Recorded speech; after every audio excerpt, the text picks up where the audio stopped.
शुक्रिया vice chairman साहब। कोई भाषण की शक्ल में नहीं है, एक शोक संतप्त गणतंत्र के एक अदना नागरिक समझिए या एक जनप्रतिनिधि समझिए, उसकी ओर से कुछ बातें कही जा रही हैं। और सबसे पहले माफीनामा उन तमाम लोगों को जिनकी मौत को भी हम एक्नॉलेज नहीं कर रहे हैं, जो हम जान ही रहे हैं कि वो मारे गए। तो ये माफीनामा सर सिर्फ मेरा नहीं है। मैं इसलिए ये बात कह रहा हूं कि मई के महीने में मैंने 6 आर्टिकल लिखे। संसद चल नहीं रही थी, कहां अपनी शिकायत ले जाते, किससे कहते। मुझे भाजपा के मित्रों ने, कई साथियों ने कॉल किया, बधाई दी।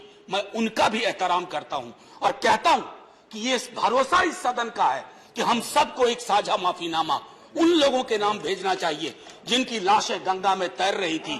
किसी ने कह दिया ये, किसी ने कह दिया वो। सर दूसरी चीज, मैंने कल सेक्रेटरी जनरल साहब से बात करने की कोशिश की, बाकी जगह भी। किसी 2 सत्र के बीच में सर 50 लोगों की ऑबिचुअरी आज तक कभी नहीं हुई संसदीय इतिहास में। राजीव सातव की उम्र थी जाने की इस दुनिया से। रघुनाथ महापात्रा जब मिलते थे गले लगाते थे, बोलते थे जय जगन्नाथ। अचानक में वो नहीं है। ये पीड़ा व्यक्तिगत है, आंकड़ा मैं नहीं कहना चाहता हूं, मेरा आंकड़ा, तुम्हारा आंकड़ा। अपनी पीड़ा में आंकड़ा ढूंढिए। एक व्यक्ति नहीं है इस देश में, इस सदन में, सदन के बाहर, उस सदन में जो ये कहे कि उसने किसी जानने वाले को ना खोया हो। सर पीड़ा कह सकता हूं। ऑक्सीजन के लिए लोग फोन करते थे, हम अरेंज नहीं कर पाते थे। लोग समझते हैं सांसद है, ऑक्सीजन पिछा देगा। 100 फोन में पूरे दिन में शाम को बैठ के देखते थे, सक्सेस रेट 2, सक्सेस रेट 3। हमको कौन सा आंकड़ा कोई बताएगा साहब? हमको नहीं किसी आंकड़े की बात नहीं करनी है। हमें देखना है कि जो लोग गए वो जिंदा दस्तावेज छोड़ के गए हैं हमारे फेलियर का। मैं आपकी बात नहीं कर रहा हूं साहब। आप कहिएगा 70 साल में कुछ नहीं हुआ, मैं उसमें जाना ही नहीं चाहता।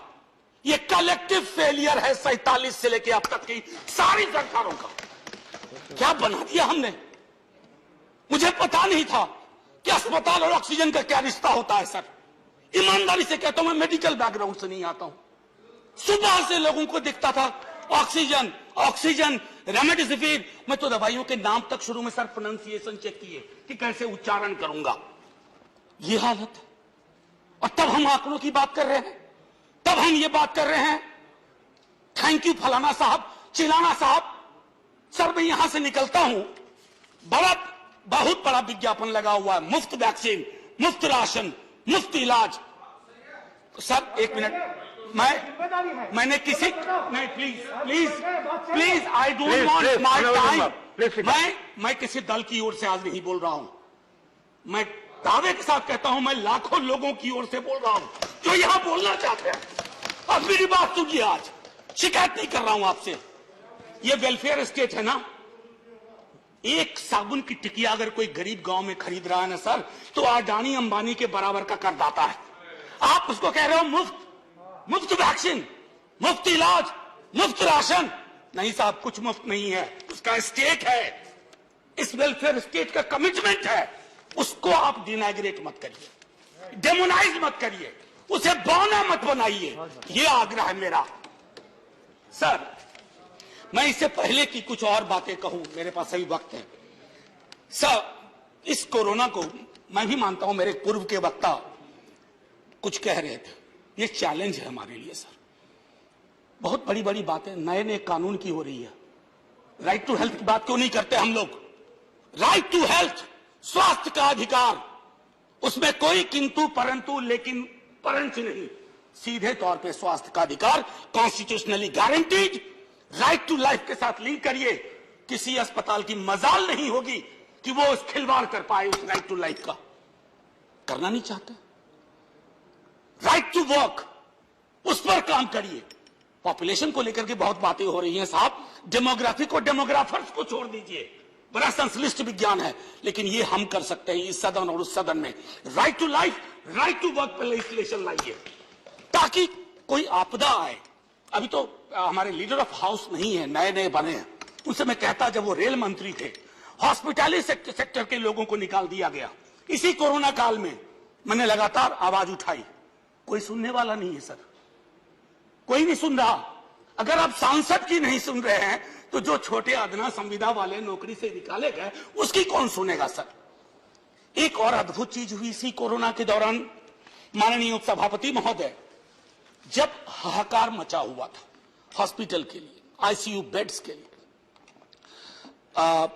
दवाइयों के लिए, यह हाहाकार जब मचा हुआ था उस दौर में सर कई चीजें हुई, जिसमें से एक जो महत्वपूर्ण चीज मैं जिसका जिक्र करूंगा, उस हाहाकार में सरकारें, मैं सिर्फ केंद्र को नहीं कह रहा हूं, कई राज्य सरकारें भी नदारद थी। वो 1.5 महीना कैसे बिताया है इस मुल्क ने। हमारे सदन के कोई लोग बड़ी मुश्किल से बच के आए, मैं नाम नहीं लूंगा। पूरे देश ने वो वक्त कैसे बिताया है, नाइटमेयर की तरह लगता है सर, डरावना लगता है। एक मेरा स्टूडेंट पढ़ा है, वह 37 साल का, हॉस्पिटल का बेड जब तक मैंने अरेंज किया वो दुनिया छोड़ के जा चुका था। मैं इसलिए बार बार इसको इसलिए ये कह रहा हूं कि इसमें व्यक्तिगत पीड़ा को ढूंढिए, तब हम इसका निदान ढूंढ पाएंगे। मेरी नाव तुम्हारी नाव, मेरा काल तुम्हारा काल, ये तो बहुत कुछ हुआ, इस भौकाल से आपको कुछ हासिल नहीं होगा। सर बस 1 मिनट और लूंगा, जो मैं कहना चाह रहा था। सर एक खत मैंने मृतात्माओं के नाम लिखा था, कुछ कर नहीं पा रहा था, बेबसी में एक खत लिखा, जो लोग इस दुनिया से चले गए। उसमें कुछ मैंने सलाह दी थी सर सरकार से, और ये जो उस बीच में कहा गया कि सरकारें फेल नहीं की, सिस्टम फेल कर गया। अरे साहब, ये सिस्टम कौन क्या है? बचपन से सुनते थे कि सिस्टम के पीछे व्यक्ति होता है, सिस्टम के पीछे एक संरचना होती है। अगर वो सिस्टम फेल किया है, चाहे दिल्ली में या किसी गांव की गलियों में, तो वहां की सरकारें फेल गई। सिस्टम का नाम इसे मत दीजिए, क्योंकि यही वो सिस्टम बनाते हैं। धन्यवाद। और आप बस आखिरी टिप्पणी करने दीजिए। प्रोफेसर धन्यवाद, आपको ज्यादा टाइम दे चुका हूं मैंने। सर बस 10 सेकंड लूंगा। आज जय हिंद बोलने में भी वो खुलूस नहीं आ रहा है जो आम दिनों में हुआ करता है। मैं सिर्फ इतना आपसे आपके माध्यम से कहना चाहता हूं, मैंने एक शिकायत नहीं की सर, किसी से नहीं। किससे शिकायत करेंगे? आहत हूं, जगाना चाहता हूं स्वयं को भी, आपको भी, क्योंकि अगर गंगा में तैरती लाशें, सर जिंदगी में डिग्निटी चाहिए, मौत में उससे बड़ी डिग्निटी चाहिए। हमने अनडिग्निफाइड डेथ को विटनेस किया है, और अगर हमने इसको दुरुस्त नहीं किया सर, आने वाली सदियां माफ नहीं करेगी। आप बड़े बड़े इश्तहार छपवाओ, अखबारों के 4 पन्ने रंग दो, फलाना थैंक यू सर, इतिहास को थैंक यू कहने का मौका मिलना चाहिए। धन्यवाद। जय हिंद सर। अगर मेरी बात से फिर भी किसी को कष्ट पहुंचाओ, मैं उन्हीं लाखों लोगों की धन्यवाद डेड बॉडी के बिहाफ पे आपसे माफी मांगता हूं। जय हिंद। धन्यवाद। Next speaker is Sanjay.